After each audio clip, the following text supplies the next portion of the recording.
गृह मंत्री अमित शाह ने संसद सत्र के दौरान महाराष्ट्र और कश्मीर के चुनावों को दिल्ली एमसीडी चुनावों से जोड़ते हुए अपने अभिभाषण में क्या कुछ कहा, आइए सुनते हैं। मुझे लगता है आपको समस्या है माननीय गृह मंत्री जी। आपको मैं क्या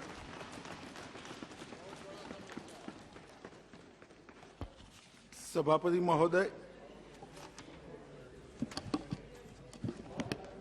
इस सदन में आज विषय पर और विषयांतर पर दोनों प्रकार की चर्चाएं हुई है। खैर, मेरा दायित्व है, मैं बिल को पायलट कर रहा हूं, तो विषय की भी जवाब देना पड़ेगा, जिन्होंने विषयांतर करा है उसका भी जवाब मुझे देना पड़ेगा। माननीय अध्यक्ष जी, अगर चर्चा विषय पर होती तो मेरा जवाब भी विषय पर सटीक तरीके से विषय के दायरे में ही रहता।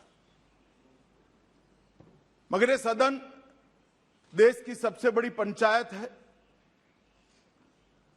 130 करोड़ की आबादी इस सदन में जो चर्चा होती है इसको देखती है, क्योंकि बिल पर बोलने में थोड़ा दायरा विस्तृत होता है। लोकसभा के कार्यवाही के नियम बिल पर बोलने में थोड़े लचीले होते हैं।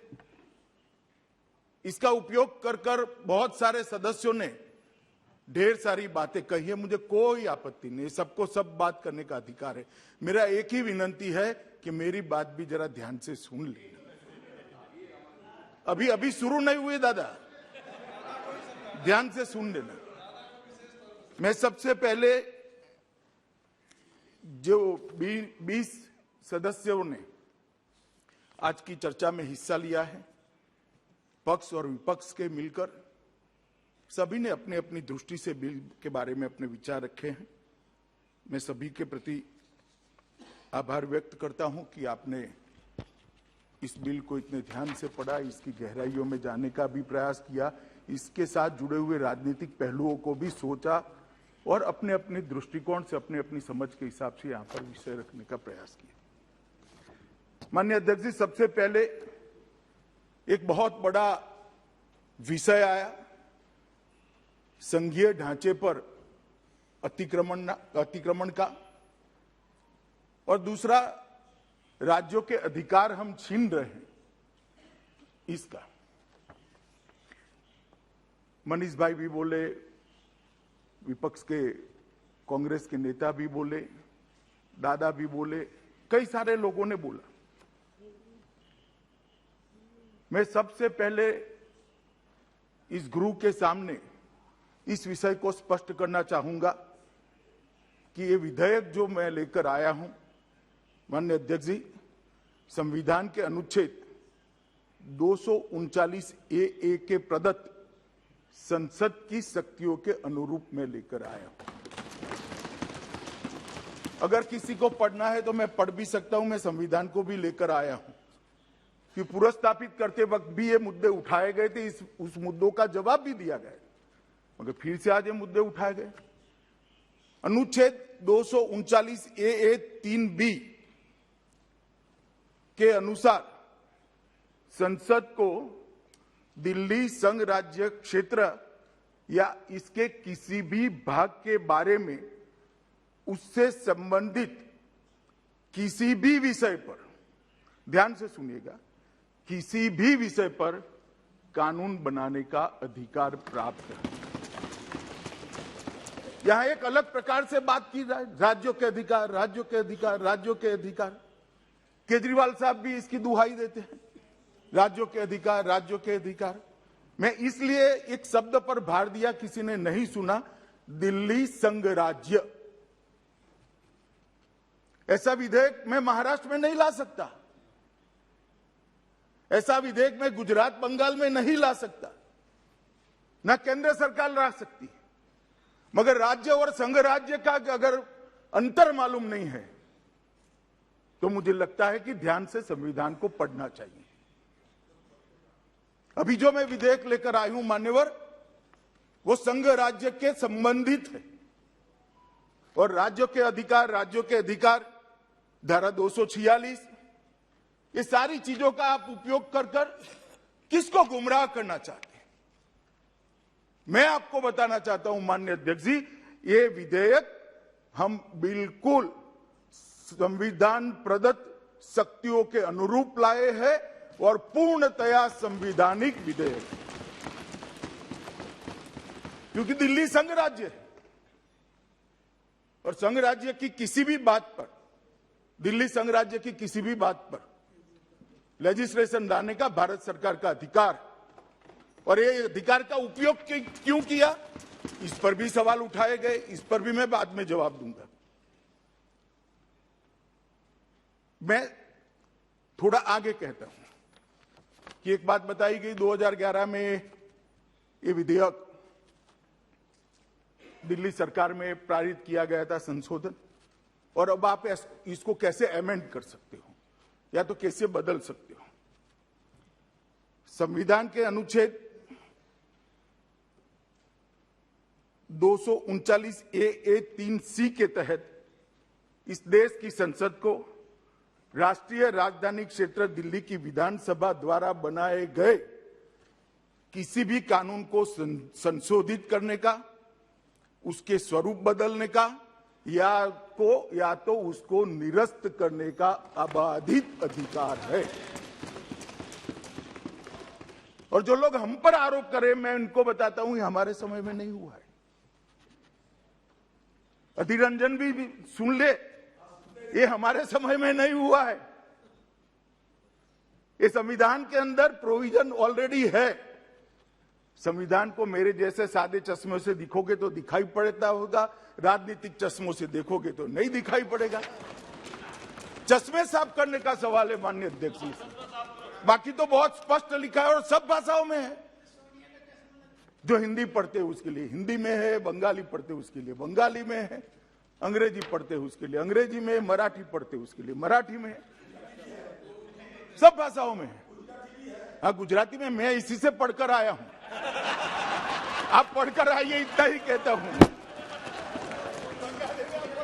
मान्यवर, अनुच्छेद 246 आर का जो उल्लेख किया गया वो निर्वाचन की विधा के संबंधित है। इस बिल में ध्यान से जिसने देखा होगा उसको मालूम होगा, निर्वाचन की कोई प्रक्रिया के साथ हमने कोई छेड़खानी नहीं की। उल्टा सुझाव आया कि डायरेक्ट चुनाव कर लेते। अरे भाई, हम नहीं कर सकते हैं, संविधान हमें नहीं परमिशन देता है। माननीय अध्यक्ष जी, एक बहुत बड़ा भ्रांति फैलाने का जो प्रयास हो रहा है, मैं उसको सिरे से खारिज करता हूं। ये पूर्णतया संविधान प्रदत्त शक्तियों से लाया गया विधेयक है। इसमें संघ राज्य की शक्तियों पर कोई अतिक्रमण नहीं है और ना हम करना चाहते हैं। माननीय अध्यक्ष जी, उन्होंने कहा, मैं एक पैराग्राफ पढ़ना चाहता हूं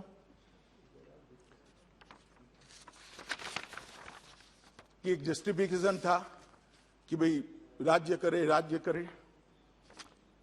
संविधान के अनुच्छेद 239A3C के पहले परंतुक के आधार पर डीएमसी अधिनियम 1957 में संशोधन करने वाला कोई भी विधेयक राष्ट्रपति की सहमति के लिए सुरक्षित किया जाएगा। अगर दिल्ली सरकार करती भी है तो उसको राष्ट्रपति की सहमति चाहिए, मतलब कैबिनेट की चाहिए। इसके अलावा संसद के पास केंद्र शासित प्रदेश जेएनसीटीडी के लिए किसी भी मामले अर्थात तीनों सूचियों में कोई भी मामला के संबंध में कानून बनाने का समवर्ती शक्तियां प्रदत्त है। इसके अलावा अनुच्छेद 239A3C के दूसरे प्रावधान के तहत भले ही संशोधन अधिनियम को सहमति दी है, संसद किसी भी समय एक ही समान मामले के संबंध में कोई भी कानून बना सकती है, जिसमें कानून में संशोधन करना, अलग अलग करना, निरसन करना सब शामिल है, जो राज्यसभा की विधानसभा के द्वारा ही बनाएगा। मान्यवर, ये मैं एक नोटिंग पढ़ रहा हूं और कांग्रेस के मित्रों की जानकारी के लिए ये नोटिंग जब 2011 का एक कानून आया तब देश के गृहमंत्री, तत्कालीन गृहमंत्री और विद्वान धाराशास्त्री श्री पी चिदम्बरम ने किया हुआ नोटिंग है, उनका भी इंटरप्रिटेशन यही कहता है। माननीय अध्यक्ष जी, अभी दादा कह रहे थे कि अमित शाह जी सब जगह सरकार बनाना चाहते हैं, इनकी पार्टी सब जगह सरकार बनाना चाहती है। पावर मतलब सरकार बनेंगे तभी तो आएगा, वैसे कैसे आएगा पावर? पावर तो लोकतंत्र में सरकार चुनकर आएगी तभी आएगा। तो मैं गृह में कहना चाहता हूं कि हाँ, हम चाहते हैं हर जगह हमारी सरकार बने, इसीलिए तो चुनाव लड़ते हैं। चुनाव क्यों लड़ना? आप क्यों गोवा में गए भला बताइए? आप क्यों त्रिपुरा जा रहे हैं बताइए भला? आपको भी अधिकार है, मैं ना नहीं बोलता, आप भी जाइए, आप भी जाइए। हर पार्टी ने हर जगह अपनी आइडियोलॉजी, अपना स्टैंड, अपने कार्यक्रम, अपनी सरकारों के परफॉर्मेंस को लेकर जाना चाहिए। यही तो लोकतंत्र की खूबसूरती है, इसमें आपत्ति क्या होती? हर जगह पे कोई पार्टी विचार करे कि हमारे लोग चुनकर आए, हमारे कार्यक्रम के आधार पर, हमारी विचारधारा के आधार पर, हमारे नेता की लोकप्रियता के आधार पर, तो इसमें आपत्ति क्या हो सकती है? लोकतंत्र में आपत्ति उनको हो सकती है जिनको सत्ता छीनने का डर है, लोकतंत्र के पुरोधाओं को नहीं हो सकती। मैं अभी भी कहता हूं दादा, हम चाहते हैं कि हमारे कार्यक्रमों के आधार पर, हमारी विचारधारा के आधार पर, हमारे नेतृत्व की लोकप्रियता के आधार पर और हमारी सरकार के परफॉर्मेंस के आधार पर हम सब जगह चुनाव लड़ना चाहते हैं और जीतना भी चाहते हैं। मगर हम सत्ता विपक्षी कार्यकर्ताओं को मारकर हत्याना नहीं चाहते दादा,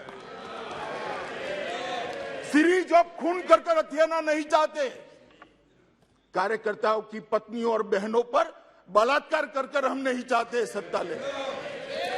ये हमारी संस्कृति नहीं है दादा। और लोकतंत्र का भी आती है, कांग्रेस पार्टी, टीएमसी भी आती है, कांग्रेस पार्टी, टीएमसी, बाकी सारी पार्टियों के नाम देना नहीं चाहता, जो अपनी पार्टी में परिवार के आधार पर पार्टी चलाते हैं, कई सालों तक अध्यक्ष का चुनाव नहीं कर सकते हैं, वो देश के लोकतंत्र की चिंता कर। अरे भले अपने कार्यालय में तो चुनाव करा लो भाई, पहले अपनी पार्टी में तो करा लो, देश की बात में बात करना। माननीय अध्यक्ष जी, एक विषय आया विशेष अधिकारी की नियुक्ति। माननीय अध्यक्ष जी, मैं फिर से कहना चाहता हूं कि विशेष अधिकारी संक्रमण काल के लिए ही नियुक्त होता है, उसके बाद में चुनाव होता है और उसके बाद में चुनी हुई बॉडी आती है। और विशेष अधिकारी का दिल्ली नगर निगम अधिनियम की धारा 490B में इसका प्रोविजन पहले से है, जो कांग्रेस के समय में बनाई गई। जब आप उपयोग करोगे तो बहुत लोकतांत्रिक, और जब हम करेंगे तो लोकतंत्र का हनन हो गया। किस तरह से देश चलाना चाहते हो भाई? आत्मचिंतन करोगे क्या? आईने में अपने आप को देखोगे क्या? देखना चाहिए या नहीं देखना चाहिए? 490B कौन लेकर आया? हम तो आज उपयोग कर रहे हैं, उस वक्त हमारी सरकार नहीं थी। और मैं आज कहना चाहता हूं माननीय अध्यक्ष जी, फिर से सबसे ज्यादा राज्यों में आज भारतीय जनता पार्टी की सरकार है। दो बार मोदी जी के नेतृत्व में इस देश की जनता ने पूर्ण बहुमत, 2/3 बहुमत भारतीय जनता पार्टी को दिया है। एनडीए के साथी हमारे साथ चट्टान की तरह खड़े हैं। हमें कोई शौक नहीं है सत्ता हथियाने का माननीय अध्यक्ष जी, ना हम चाहते हैं। माननीय अध्यक्ष जी, सुप्रिया जी ने कहा कि चुनाव के एन मौके पर क्यों लेकर आए विधेयक। सुप्रिया जी, ओबीसी का बदलाव, ओबीसी सीटों का प्रोविजन का बदलाव महाराष्ट्र सरकार ने कब किया? महाराष्ट्र सरकार में कितने साल से एडमिनिस्ट्रेटर है? कितने कॉरपोरेशन में एडमिनिस्ट्रेटर है? क्यों चुनाव वहां नहीं होते हैं? और करना चाहते थे तो पहले क्यों नहीं किया, मैं भी पूछ सकता हूं। मगर जब अपने अपने राज्य में होता है, जैसे मेरे साथी सांसद निशिकांत जी ने कहा कि झारखंड में 5 महीने से एडमिनिस्ट्रेटर, 1 साल से एडमिनिस्ट्रेटर, मगर चूंकि वहां कांग्रेस की सरकार है, आप नहीं बोलोगे। तथ्यों को पारदर्शिता के साथ इस सदन पर रखना चाहिए। इस सदन को पूरा देश देखता है। माननीय अध्यक्ष जी, मनीष तिवारी जी जवाब दे रहे थे। मनीष जी, नरसिम्हा राव जी का नाम दिया है, देखना भाई, जरा ध्यान रखना हम आगे क्या होता है। जरा संभल कर बोला करो यार, भावुक होकर इतना मत बोलो। हाई कमांड भाषण सुनता है। नरसिम्हा राव जी का नाम आपने दे दिया और बिट्टू भाई ने भी पंजाब की गलती को स्वीकार कर लिया। चलो अच्छा ही है, देर सवेर स्वीकार कर लिया आपने। दादा ने कहा दिल्ली दंगों को मैंने कहा था कि सबको जेल में डालेंगे। दादा, दिल्ली में भारतीय जनता पार्टी का शासन है, पुलिस भारतीय जनता पार्टी की सरकार के पास है।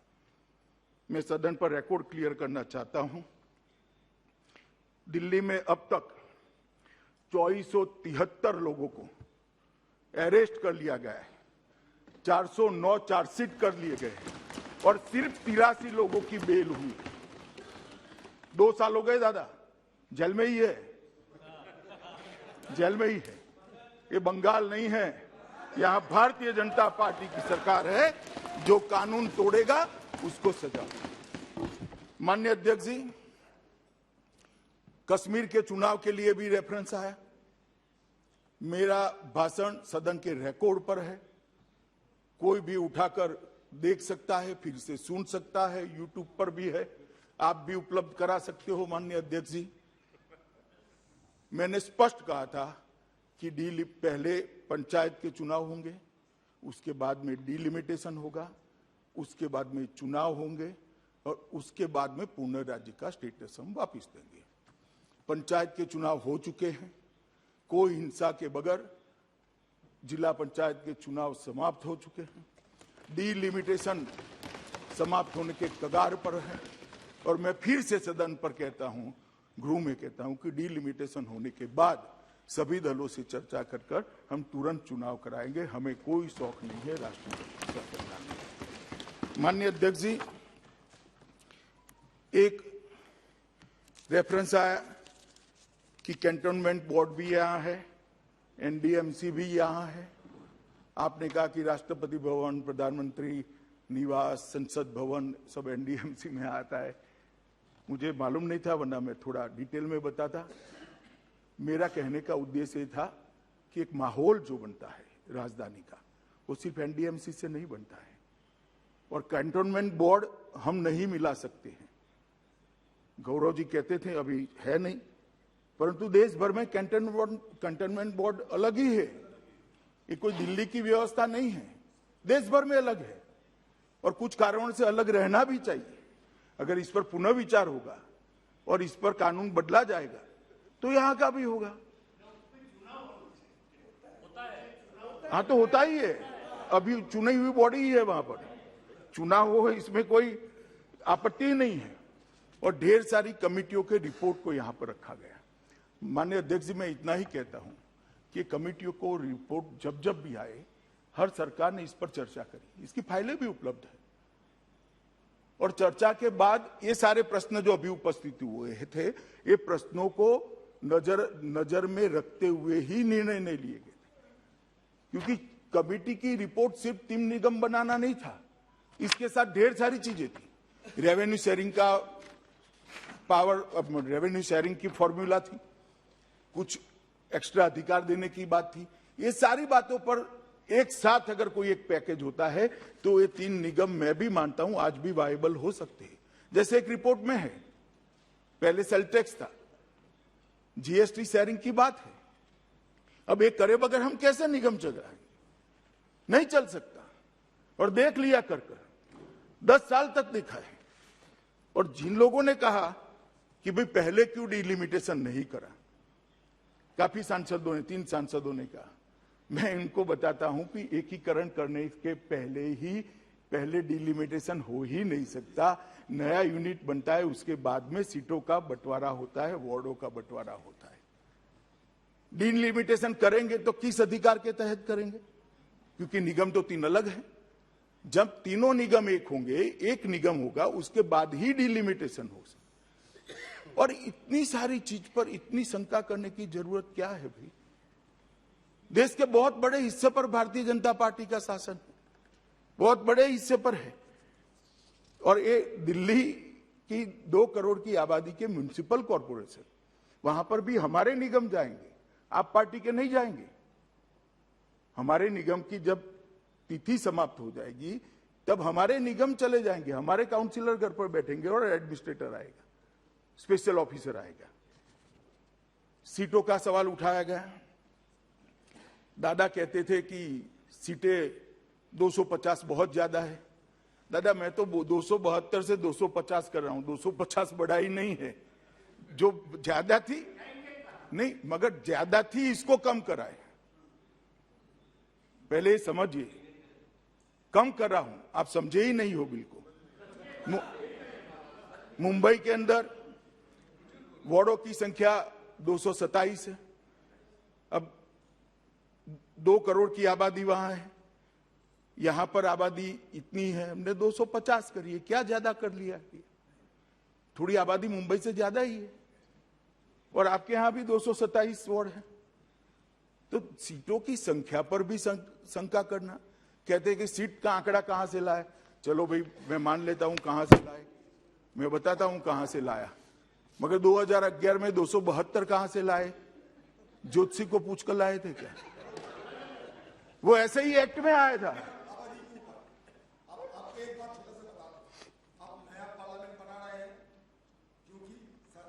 संसद की संख्या बढ़ेगी इस हिसाब से, तो जहां अरे मैं बैठने की बात नहीं कर रहा भैया, अब तय की होते हैं ना ना एक नहीं होता है। मैं चुने हुए आबादी जब बढ़ते हैं तो सीटों की संख्या भी बढ़ेगी, मतलब वार्ड भी बढ़ेगी। 272 तो ज्यादा होना चाहिए। अरे बैठिए बैठिए अधीर रंजन जी, बैठिए 2 मिनट बैठ। आप नहीं, मैं आपको और ज्यादा समझाता हूं जिससे आप समझ पाओ। मैं कर रहा हूं कि आपने सवाल उठाया, विपक्ष के कुछ मित्रों ने, कि 272 की संख्या, 250 की संख्या कैसे तय की? तो मेरा इतना ही पूछना है, 272 कैसे तय की थी? इतनी ही बात मैं करता हूं भाई। वो ठीक है, मगर 3 में भी 272 सदस्य नहीं थे उस वक्त 272 नहीं थे। आंकड़ा कैसे आया? ऐसे ही अनुमान से आता है, कोई आंकड़ा तो रखना पड़ेगा।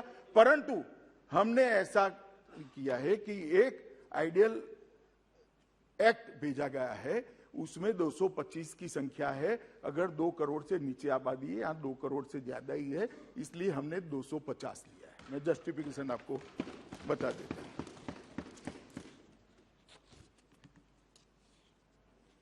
गौरव गोगोई जी ने कहा कि दिल्ली में कितनी दुर्दशा है, ये है वो है, और स्पेशली उन्होंने यहां पर कोरोना का जिक्र किया कि दिल्ली में कोरोना था तब क्या हुआ, ये हुआ वो हुआ। मुझे मालूम नहीं है गोगोई साहब कहाँ रहते थे उस वक्त, यहाँ थे या आसाम में थे, अपने क्षेत्र में थे या दिल्ली में रहते थे, उनको मालूम नहीं है। मोदी जी के नेतृत्व में इस देश में कोरोना के खिलाफ जो लड़ाई लड़ी गई है, इसमें इसकी पूरी दुनिया भूरी भूरी प्रशंसा करती है। 130 करोड़ की आबादी को टीका लगाना, सबको अपने मोबाइल पर इसका सर्टिफिकेट मिल जाना, 2 टीका लगने के बाद कंप्लीट वैक्सीनेशन का सर्टिफिकेट मिल जाना, 9 दिन के अंदर ऑक्सीजन के उत्पादन को 12 गुना बढ़ाना, दुनिया भर से क्रायोजेनिक टैंकर लाकर उसको हवाई जहाज और स्पेशल ट्रेन से हर देश के कोने में भेजना और लाखों लोगों की जान बचाना।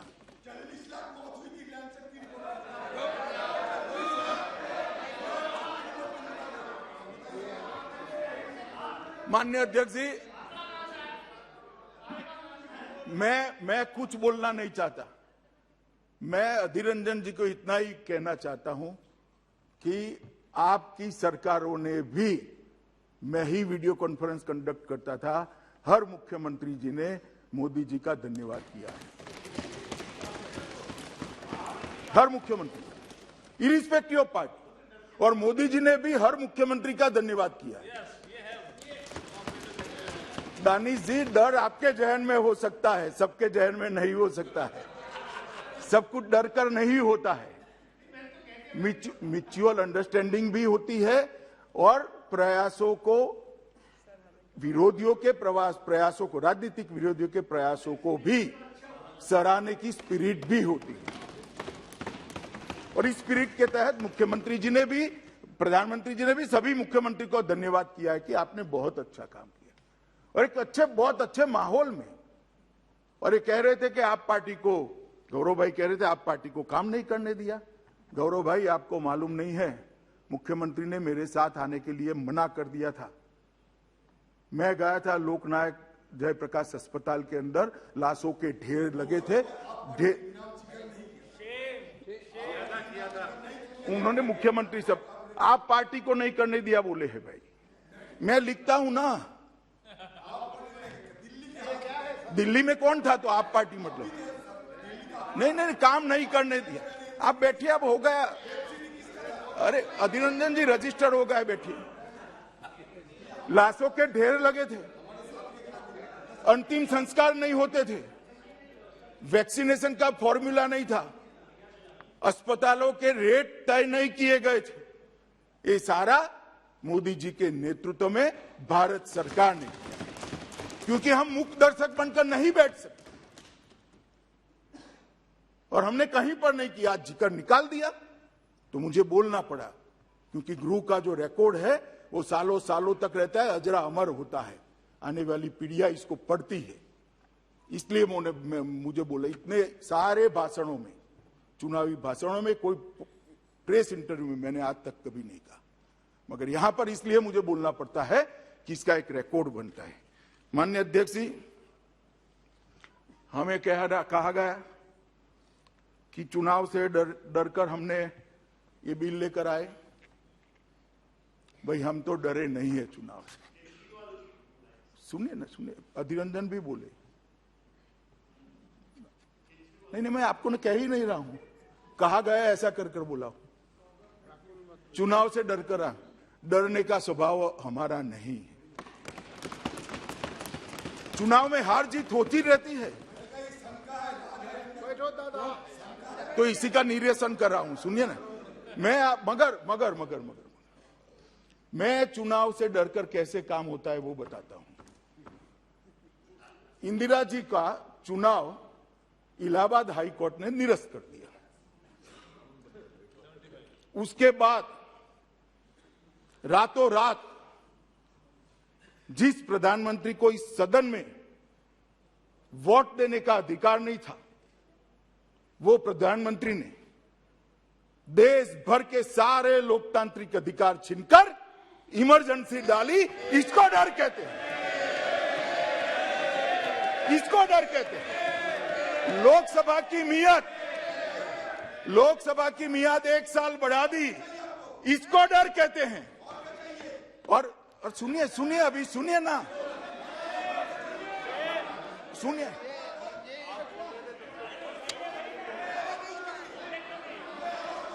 माननीय अध्यक्ष जी, इमरजेंसी डर कर लाई गई थी। सारे लोकतांत्रिक पार्टियों के नेताओं को, लाखों लोगों को डरकर जेल की सलाखों के पीछे डाल दिया गया था। सारे अखबारों के एडिटोरियल यहां से तय होते थे। आकाशवाणी पर एक प्रसिद्ध गायक की आवाज को बैन कर दिया गया था। ड्यूएट गाने भी सिंगल आवाज में आते थे। इसको डर कहते हैं। और क्या होगा मैं बताता हूं। जो लोग कह रहे हैं ना कि डर चुनाव के कारण डर से ये टाला गया है, वो डरते हैं। तो 6 महीने बाद चुनाव होगा, क्यों डर है भाई? जनता ही करेगी। अगर जीतने का विश्वास है तो अभी क्यों चुनाव चाहिए? मैं देता हूं बाद में क्यों किया इसका जवाब भी। अगर जीतने का विश्वास है तो क्यों अभी ही चुनाव चाहिए? अच्छे काम किए तो 6 महीने बाद भी चुनाव जीत सकते हो। डर इसको कहते हैं कि अभी चुनाव करा लो, आनंद फानंद में जीत जाएं। मगर माननीय अध्यक्ष जी, मैं कहने आया हूं कि अगर किसी को डरना है तो किसको डरना है? ये 5 राज्यों के चुनाव का हवाला देकर कहते हैं कि परिणामों से भारतीय जनता पार्टी डर गई और आप पार्टी से डर गई। उत्तर प्रदेश में आप पार्टी 349 सीटों पर चुनाव लड़ी, सभी पर जमानत जब्त। उत्तराखंड में 70 सीटों पर चुनाव लड़ी, 68 सीटों पर जमानत जब्त। गोवा में 39 सीटों पर चुनाव लड़ी, 35 सीटों पर जमानत जब्त। पंजाब में अच्छा परफॉर्म करा, मणिपुर गए नहीं। हम किससे डरे भाई? मैंने सुना था, आपका भी बताता हूं, बैठो बैठो बैठो, कांग्रेस का भी बताता हूं।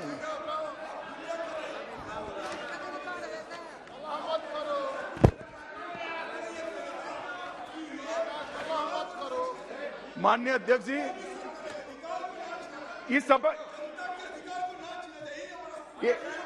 इस विषय पर भी मैं आता हूं भाई।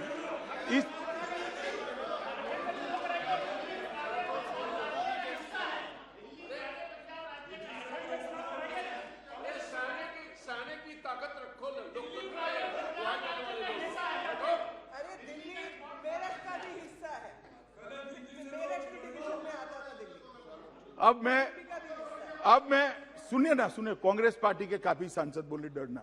भाई हम क्यों डरे? हमें डरने जैसे परिणाम ही नहीं है। कांग्रेस पार्टी 454 सीटों पर चुनाव लड़ी, कांग्रेस पार्टी 575 सीटों पर चुनाव लड़ी, 475 सीटों पर जमानत जब्त। अब डरना किसको है भाई? डरना किसको है? देश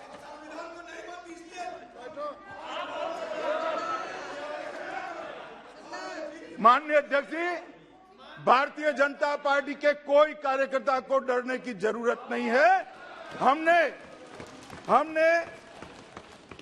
हमने 4 राज्यों में सरकार बनाई है और हमें पूरा भरोसा है कि मोदी जी के नेतृत्व में जहां पर भी चुनाव आएगा हम निश्चित जीत कर आएंगे। हमें कोई डरने की जरूरत नहीं।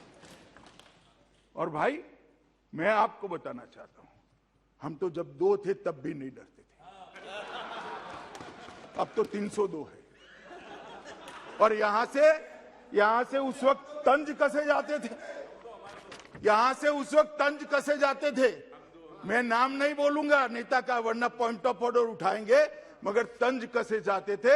हम 2 हमारे 2, उस पार्टी का आज विपक्ष के नेता का स्टेटस भी नहीं बचा। हम नहीं डरते। चुनाव से डरना क्या हार जीत होती रहती है? जनता का फैसला है, हमने स्पिरिट है। मैंने यही कहा। आप ट्रांसलेशन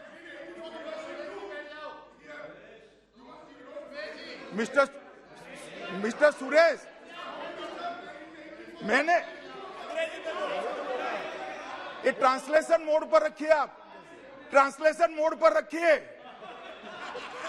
मैंने यही कहा है कि हम 2 थे तब भी नहीं डरते थे, आज 302 है, क्यों डरे? ना अहंकार की बात है, ना गमी का विषय है। जनता का फैसला लोकतंत्र में सबको स्वीकारना चाहिए और ये स्पिरिट भी, इसमें डर का कोई सवाल नहीं। माननीय अध्यक्ष जी, मैं अब बिल क्यों लेकर आया इसका सवाल बार बार पूछा गया, मैं इसके बारे में बताना चाहता हूं। माननीय अध्यक्ष जी, ये 3 निगम एक निगम को 3 निगम में बांटने के बाद बहुत अच्छे स्पिरिट से शायद किया गया होगा। उस वक्त दोनों सरकारें एक ही पार्टी की थी, मगर उसके बाद यहां शासन बदला। 5वें दिल्ली के वित्त आयोग ने 3 नगर निगमों को 5वें वित्त आयोग ने 40,561 करोड़ रुपया, दादा सुनिए काम में, 40,561 करोड़ रुपया 5वें वित्त आयोग में, दिल्ली के वित्त आयोग ने देने के लिए अनुशंसा की थी। दिल्ली सरकार ने 7,000 करोड़ से कम दिया।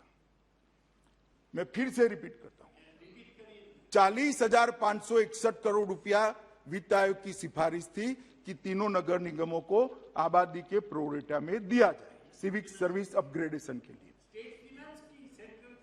स्टेट में दिल्ली के वित्त आयोग की बात करें, उसमें से 7,000 करोड़ से कम दिया। अब कहते हैं कि निगम नहीं चलते, हमारे सांसदों ने बताया, फिर भी निगम ने उनसे ज्यादा अच्छा काम किया है। अस्पताल भी ज्यादा बनाए, स्कूल भी ज्यादा बनाए, मगर ये घाटा कैसे भरा जाए। और मैं यह बात बताना चाहता हूं कि निगम इतने बनने के बाद आज जो घाटा है वो 11,000 करोड़ का है, और 32,000 करोड़ नहीं दिया गया। अगर ये 32,000 करोड़ देते तो 11,000 करोड़ का घाटा भी न होता और 20,000 करोड़ सरप्लस होता, लोगों के काम होते। किसकी जिम्मेदारी है? किसकी जिम्मेदारी? इसके बारे में कोई नहीं बोलेगा। इसीलिए मैं कहता हूं, राजनीतिक से ऊपर उठकर इसको सोचना चाहिए, विचारना चाहिए। 40,000 करोड़ के सामने 7,000 करोड़ से कम दिया, 33,000 करोड़ कम दिया, फिर भी नगर निगम के तीनों मेयरों को मैं शाबाशी देना चाहता हूं कि सिर्फ 11,000 करोड़ रुपए का घाटा है। अगर पूरा दे देते तो 33,000 करोड़ में से 11,000 करोड़ निकाल दे, 22,000 करोड़ रुपया दिल्ली की जनता की सुखाकारी के लिए हमें और मिलेगा। इसके बाद भी माननीय अध्यक्ष, इसके डिटेल में जाने जैसा है।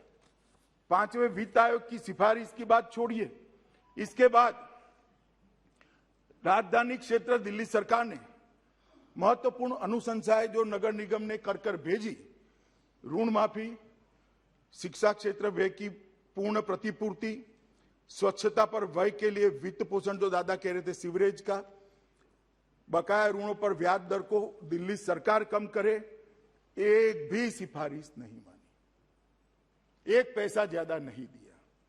धन की कमी की वजह से निगमों ने अपने राजस्व को ठीक करने के लिए कई दरखास्तें भेजी दिल्ली सरकार को, परंतु इसको या तो अस्वीकार कर दिया गया या तो लंबित कर दिया गया। आज तक एक का भी जवाब नहीं दिया है। उसमें से कुछ मैं कहना चाहता हूं यहां पर, जैसे व्यवसायिक कर के संबंध में वर्ष 2020 में, मार्च 2020 में एक दरखास्त भेजी, आज हम मार्च 2022 में, मालूम नहीं कहां है,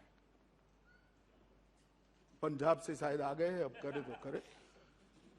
इस प्रकार से एक बार की पार्किंग प्रभारों को बढ़ाने के लिए हमने दरखास्त भेजी, कोई जवाब नहीं, रिजेक्ट कर दिया। एसडीएमसी ने के स्थानांतर शुल्क के संशोधन के लिए भी प्रस्ताव भेजा, आज तक लंबित है। विभिन्न परियोजनाओं के कार्यान्वयन के लिए बॉन्ड लेने के लिए, जिसकी आरबीआई की परमिशन थी, हमें वित्तीय समावेशन के हिसाब से परमिटेड मात्रा में ऋण करने की परमिशन थी, बॉन्ड लेने के लिए हमने दिल्ली सरकार का परमिशन मांगा, बॉन्ड लेने के लिए परमिशन हमारा नगर निगमों का रिजेक्ट कर दिया गया। और अनुमोदित बजट जो होता है राज्य सरकार का, उसमें भी कटौती कर दी। अब मैं ये कहना चाहता हूं कि नगर निगम कैसे चलेंगे माननीय अध्यक्ष, किस प्रकार से चलेंगे? क्या चाहते हैं कि दिल्ली की जनता त्राहिमाम हो जाए और भारतीय जनता पार्टी के खिलाफ हो जाए?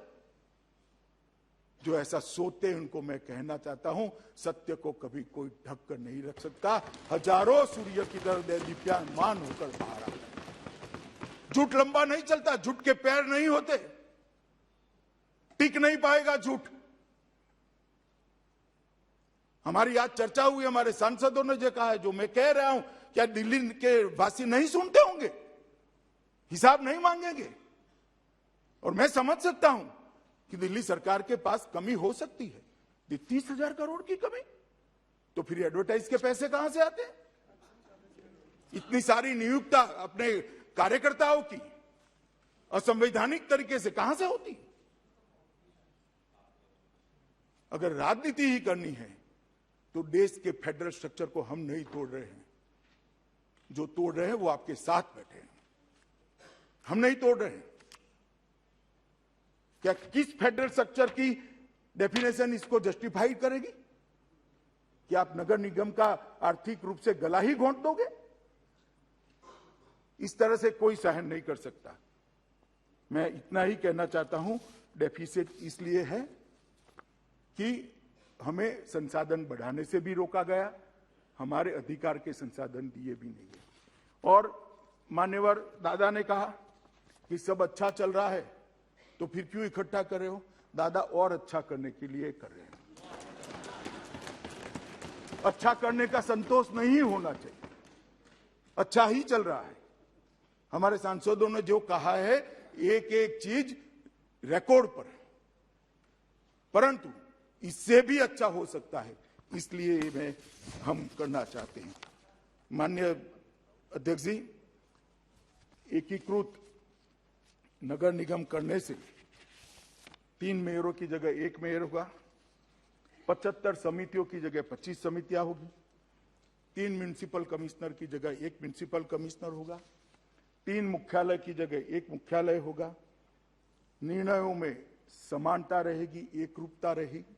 एक ही शहर में 2 प्रकार के कर के स्ट्रक्चर नहीं रहेंगे, वित्तीय स्थिति भी अच्छी रहेगी और लगभग 150 करोड़ का खर्च सालाना इससे कम होगा। माननीय अध्यक्ष जी, मैं आज इतना ही कहना चाहता हूं कि भारत सरकार मुख्य प्रेक्षक बनकर नहीं रह सकती। दिल्ली देश की राजधानी है, देश की राजधानी की नगर निगम से यहां की सिविक सेवाओं के कारण पूरी विश्व भर में देश की छवि बनती है। अगर इतनी ओछी राजनीति दिल्ली राजधानी क्षेत्र के अंदर हो रही है तो हमें इंटरवीन करना ही चाहिए। न करते तो गलत था, इसलिए किया और उचित समय पर किया, क्योंकि 5 साल निगम के थे, समय समाप्त होगा तब तो एकीकरण करेंगे। चुने हुए प्रतिनिधियों का अधिकार कैसे ले लेंगे? नहीं ले सकते। और सवाल उठाया जा रहा है परिणामों के बाद, पहले इसलिए नहीं किया था भाई, 3 महीना पहले के कहते कि चुनाव को प्रभावित करने के लिए किया, आप पार्टी को दबाने के लिए किया। हमने चुनाव की राह देखी, अब इसमें भी आपको अच्छा नहीं लगा, हम क्या कर सकते हैं? और मैं अभी भी कहना चाहता हूं, सारे सांसद बहुत स्टडीड सांसद है, सबको कहना चाहता हूं कि जब भी बिल पर कोई आपके मन में, अधीर रंजन जी ने कहा हमें शंका है, एक फोन उठाकर अधीर रंजन जी मेरे साथ बात कर देते, मैं तो निरसन कर देता शंका का। इतने बड़े फ्लोर में आप ऐसा क्यों बोले? भी मुझे भी फोन कर लेते।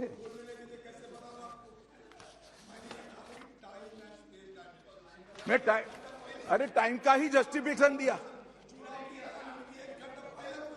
भाई, मैंने टाइम का ही जस्टिफिकेशन दिया।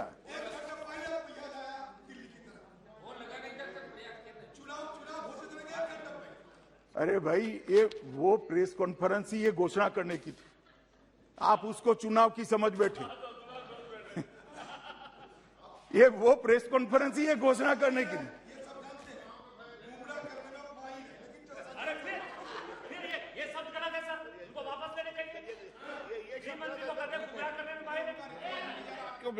क्यों आप ऊपर में बोल के क्यों रिकॉर्ड में लाते? देखो रिकॉर्ड में नहीं जा रहा। माननीय सदस्यगण जो ये बोलते हैं ना, न तो रिकॉर्ड में जाता न टीवी में जाता, इसलिए माननीय आप बोल के और टीवी में ला देते हो। अंत में मैं बताना चाहता हूं, ये बिल को हम दिल्ली नगर निगम की सेवाओं को चुस्त दुरुस्त करने के एकमात्र उद्देश्य से लाए, ढांचागत सुविधाओं को और मजबूत करने के लिए लाए, नगर निगमों को आत्मनिर्भर बनाने के लिए लाए, नगर निगमों को स्वावलंबी बनाने के लिए लाए हैं और जब चुनाव समाप्त हो जाए जो भी पार्टी जीत कर आए आत्मसम्मान के साथ दिल्ली जनों की सेवा कर ले, इसलिए आए।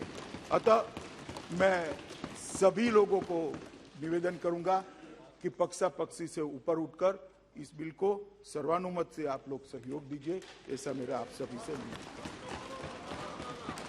प्रश्न है कि विधेयक पर विचार किया जाए। जो सदस्य इसके पक्ष में हाँ कहें,